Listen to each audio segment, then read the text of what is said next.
قدرت اللہ شہاب گزشتہ 7 اشروں سے شہید روڈ جھنگ کو شہر کے اہم تجارتی مرکز کی حیثیت حاصل ہے۔ اس بارونق اور پرہجوم بازار کے وسط میں سڑک کے مغربی کنارے پر مسجد نور واقع ہے۔ اس عظیم الشان مسجد کا واحد بڑا دروازہ شہید روڈ پر کھلتا ہے۔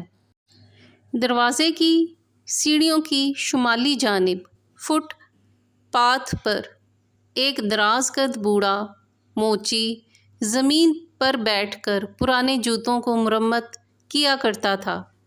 اس کی کشادہ پیشانی، سفید بال، موٹی آنکھیں اور ضعف پیری کے باعث کمر میں ذرا سا خم تھا۔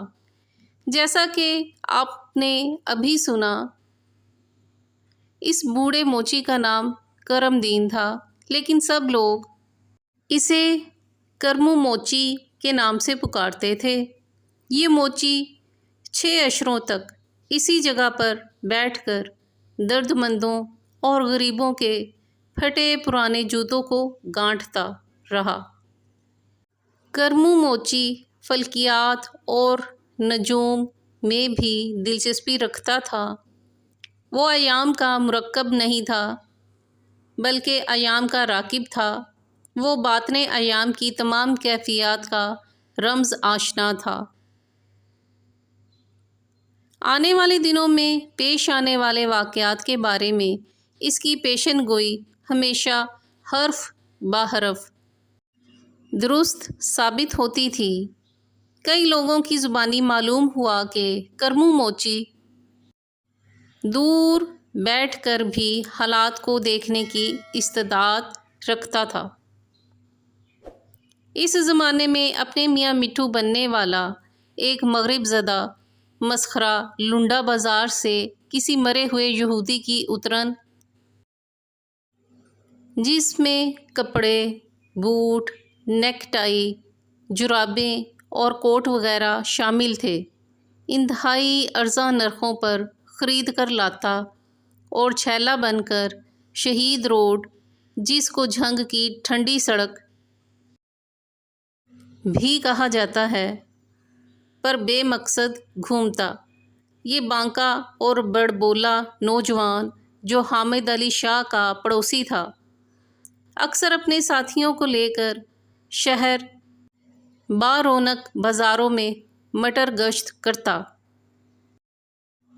اتفاق سے ایک مرتبہ ایک 3 پیس سوٹ لنڈا بازار سے 50 روپے میں اس کے ہتھے چڑھ گیا۔ جب یہ تھوتھا چنا لنڈا بازار سے یہ سوٹ خرید رہا تھا کہ عین اسی وقت اتفاق سے حامد علی شاہ قریبی پنسار کی دکان سے عرق گلاب اور معجون کے نسخے لے رہا تھا۔ لنڈا بازار سے سوٹ کی خریداری کا یہ راز صرف حامد علی شاہ ہی کو معلوم تھا۔ اگلے روز یہ بدتنیت اور بڑبولا نوجوان، جسے سب لوگ چکنا گھڑا قرار دیتے تھے، حسب عادت شہید روڈ پر آ دھمکا اور راہ چلتی 3 حسین و جمیل دوشیزاؤں کو گھورنے اور آوازیں کسنے لگا۔ اس خسیس سفلہ کی بری حرکات سے عاجز آ کر یہ تینوں لڑکیاں اس پر ٹوٹ پڑیں اور جوتوں سے اس کی خوب دھنائی کی۔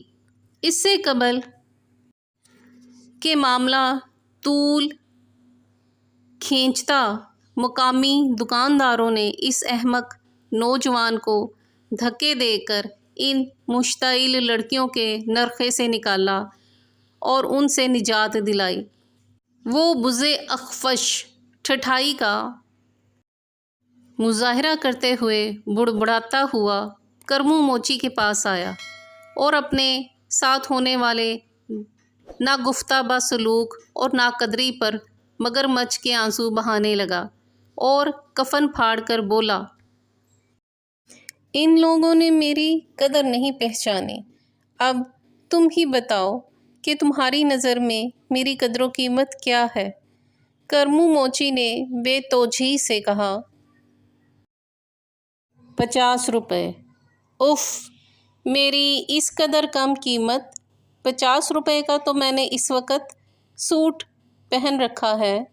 اس مسخرے کی یہ بات کرمو موچی نے خندۂ استہزاء میں اڑا دی اور کہا، میاں صاحبزادے، میں نے بھی اسی سوٹ کی قیمت بتائی ہے جو تم نے کل لنڈے بازار سے ٹلے کباڑیے سے خریدا تھا، اور اس وقت آن جہانی گراہم ڈیل کی وہ اترن پہن کر اتراتے پھرتے ہو جو اس کے پسماندگان نے 10 برس قبل جون کے مہینے میں ہونولولو میں کوڑے کے عفونت زدہ ڈھیر پر پھینک